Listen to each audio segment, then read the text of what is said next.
میں پرویز بٹی بیلجیم سے۔ جیسا کہ آپ جانتے ہیں 10 دسمبر انسانی حقوق کا عالمی دن ہے۔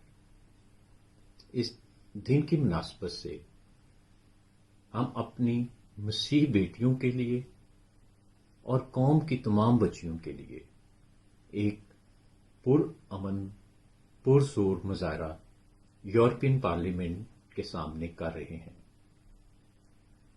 اور اس مظاہرے کا مقصد پاکستان میں انڈر ایج میرجز اور فورس کنورشن کے خلاف بل کو پاس کروانا ہے۔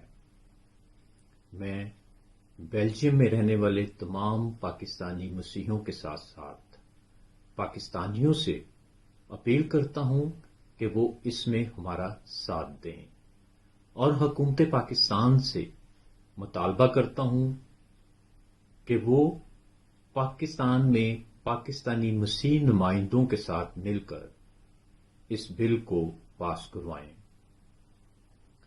کہتے ہیں بیٹیاں سب کی سانجھی ہوتی ہیں، بیٹی چاہے قصور کی زینب ہو یا آرزو راجہ یا نیاب یا پھر رنکی کماری، انصاف سب کے لیے برابر ہو۔